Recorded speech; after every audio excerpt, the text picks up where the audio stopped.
Hello everyone, welcome to Cheating at USMLE, where we make medical concepts easy and unforgettable. This channel is not for those who wants to learn comprehensively about a medical concept. It's about quick and fast learning. If your USMLE is in 2 weeks, you have come to the right place. And today we are gonna talk about Glycogen Storage Disease. So, what is GSD? You already know what glycogen is. What I like to imagine is like glucose, it's like money. And we stored money in a bank. And here's our perfectly drawn bank. Now, when you store glucose in the bank, which is our muscles and our liver, it becomes glycogen. And when we need to withdraw from the bank, it will be returned into glucose. Now, GSD is basically when the bank is not banking. You either can withdraw or you cannot deposit, depending on which enzyme is missing. So, usually what they will teach you is this mnemonic. There is multiple variations. I like to remember it as very psychotic child admitted to mental hospital, which translates into Horst, von Gierke, Pompey, Corey, Anderson, McCardle, and Hurst.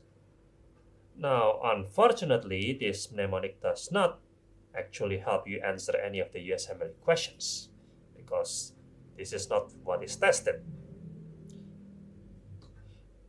You will not be asked to name type 4 glycogen storage disease is what, or which type is von Gierke is. They will give you a series of symptoms and then they will ask you which enzyme does not work, not the actual name of the disease.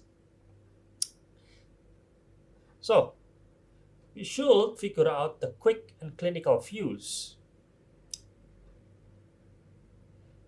Just think about it this way.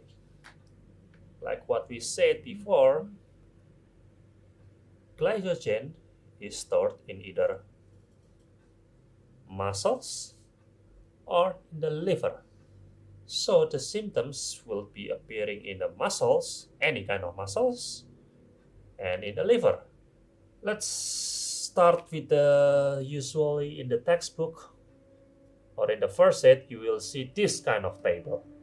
I do not like studying from a table. It sucks. It's like reading a whole block of text. Now, so let's do away with the table. Let's start by recognizing which disease is severe and which is mild. Severe meaning the patient, which is usually a child, is actively dying from the disease. That means heart problem, that means hypotonic baby, that means severe hypoglycemia. Mild meaning the symptoms is manageable, only comes up once in a while. So which one is severe?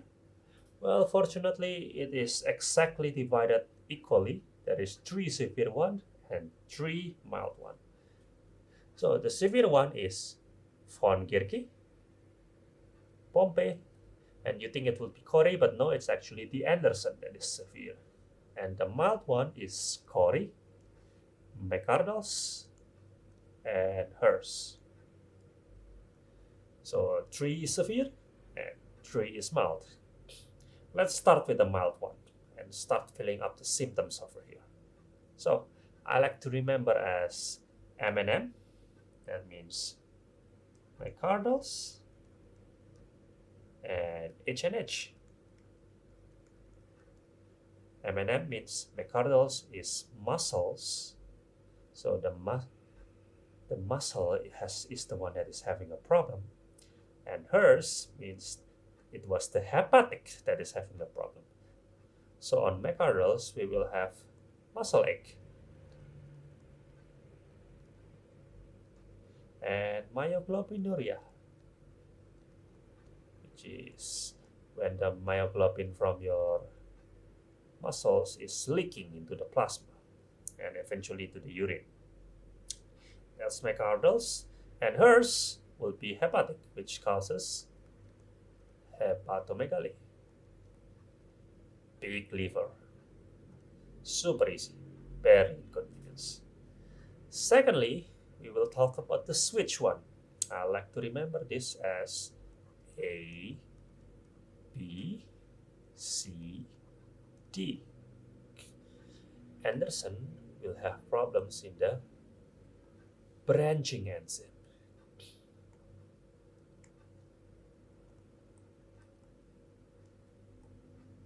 That's branching enzyme. And Corey's will have problem with the debranching enzyme.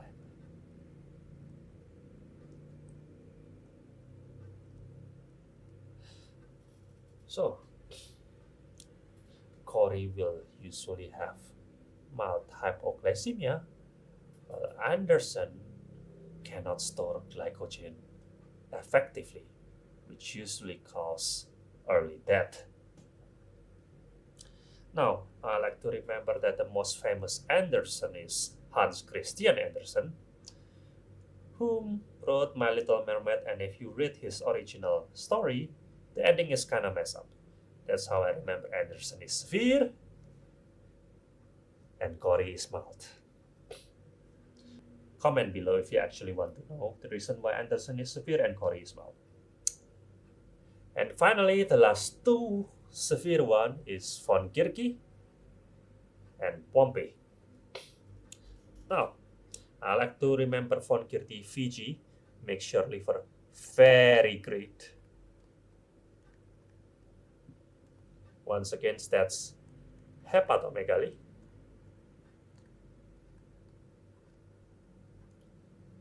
And because this is severe, it will also cause severe hyperglycemia.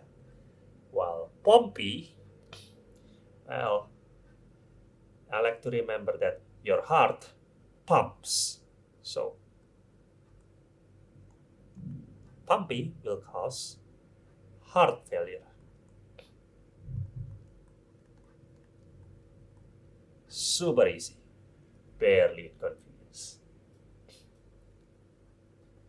Now let's move on to the death ringer. Here's how to quickly recognize clues that was given in the USMLE so you can answer quickly. Remember, your time is limited in USMLE. So, if the patient has doll-like faces, that's almost always von Kirke, but also congenital hypothyroidism. Second, if there is heart failure in babies, that's almost always Pompey. If on the autopsy they found glycogen inclusion bodies, which is the lysosome, that is also Pompey. If they also say that before the patient died, they have big tongue, that is Pompey or Beckwith-Whiteman. But Beckwith-Whiteman have other symptoms that we will talk in another videos. Comment if you like me to talk about Beckwith-Whiteman next. If they say there is a single glucose residue at outer branch, that means it's Corey. And if they say there is very few glycogen branch, that means Anderson. Remember, Anderson is lacking the B, which is the branching enzyme, and Corey is lacking the debranching enzyme. So, let's go on a sample questions. A 14-year-old boy comes to the physician because of muscle weakness and cramps for 7 months. This is a muscle symptoms. And this is a 14-year-old boy. He becomes easily fatigued. And there is a severe muscle pain and swellings after 15 minutes of playing soccer with his friends. And you can see the serum creatine kinase is 950, followed by reddish brown urine. That means this patient has myoglobinuria.